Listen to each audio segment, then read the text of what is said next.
on this amazing slugfest. Thanks, Riv.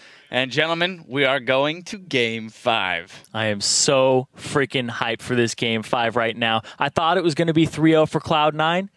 3-1. It's going to be 3-2. Either way right now. These teams, they have so much stress on them. This is just so good. And there is so much on the line now, and the pressure is mounting more than it ever has. So let's look at both of these teams individually in terms of what they need to do to perform at their utmost in this final game. Cloud9, Zyrene, hit me. Cloud9, high. He didn't have a good game. He needs to turn it around. His level 1 stuff, those shenanigans cost them that early game lead, which TSM did not let up the pressure, and they just kept their foot on the gas. Dyrus got snowballing. He seems to be one of the most emotional players that is currently on that stage. We saw him in a Game 5 versus LMQ. He went absolutely crazy. Is he going to do it again? I think he might. All right, and on TSM's side, we just called out Dyrus for picking it up, but Bjergsen, he's been playing pretty well so far this series, Pobelter. Yeah, his ultimate's onto the... Because, like, what would happen every single time was Dyrus would walk up with his ultimate, root Sneaky, and then Bjergsen would just land every single ultimate, and Sneaky would die. Yeah, there's definitely an aspect of a lack of dive on the side of Cloud9. Is there a pick other than Mundo maybe they should have gone for, seeing that Xerath, saying we're going to have to get to him to keep Sneaky alive? I think the problem wasn't really the Mundo because, like, really what else could you pick? Like, most of the good diving meta champions were banned, Alistar, Maokai. I think the problem was in the early pick Nunu. And so TSM was really good on recognizing that they would run a Protect the Kog'Maw comp with little engage. And so that Xerath pick was just really perfect.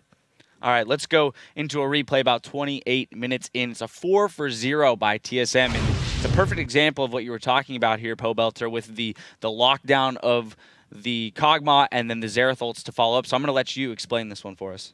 So we can roll the clip. Sneaky's been playing like pretty well so far. He's just been evading and living very closely every time. They're just kind of kiting around right now, poking each other. And then, yeah, so C9 is starting to get very low from the Xerath poke. They start the TSM starts the Dragon because C9 is so low. And right here, C9 should just back off. It's impossible for them to win this fight because they're so poked. Nunu actually does get the Smite steal. But Dyrus, like I said, he just starts running it Sneaky with his ultimate, gets the root off. Bjergsen gets all the ultimates on him. Everyone else is getting destroyed by Amazing and Turtle right now. And TSM just cleans them up. There's just so much poke on the side of TSM with that Xerath. And I love seeing that pick come out because it's somewhat unconventional when you do have those assassins on the board that would normally play into beating it pretty well. Yeah, Xerath is really good at killing the Kog'Maw because he just outranges him. And in a Protect the Kog'Maw comp, once the Kog'Maw dies, you're pretty much screwed. There's nothing you can do because you have no damage. Well, and then we see TSM. Right, they go straight to Baron. They pick that up, and they just rolled that momentum so well into a victory. So they've got to feel pretty hot coming into this last game. They've been in this situation before, and Cloud9 has never been pushed this much in a best-of-5, in a playoff game in North America. They had something along these lines at Worlds with a best-of-3, but nothing like this. They lost 2 games, their first 2 playoff losses ever against TSM. This is huge for TSM, and it's pretty big for Cloud9, too. They have to win this. That's a pretty good point there. The fact that Cloud9 has yet to really be contested in the NA playoffs. So there's got to be some questions that arise in terms of their mental endurance, their ability to play out a 5-game series in a situation that they may have expected to be able to, run away with.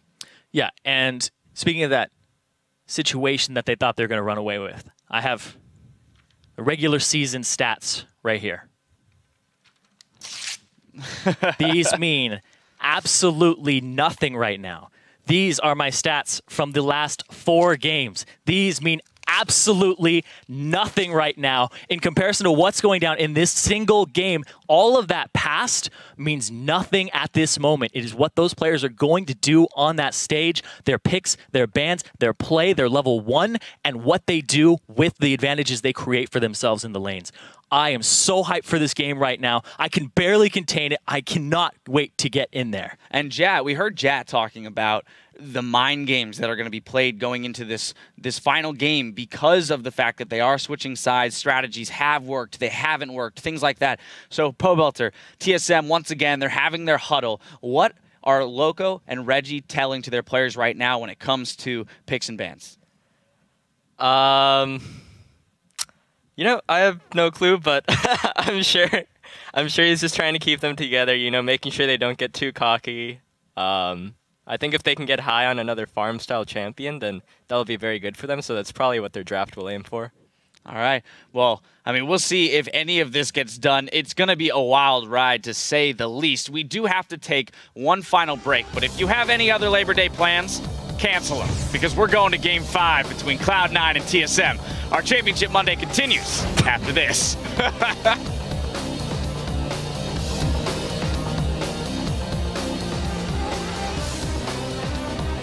I don't care if you win or lose, but let's have fun.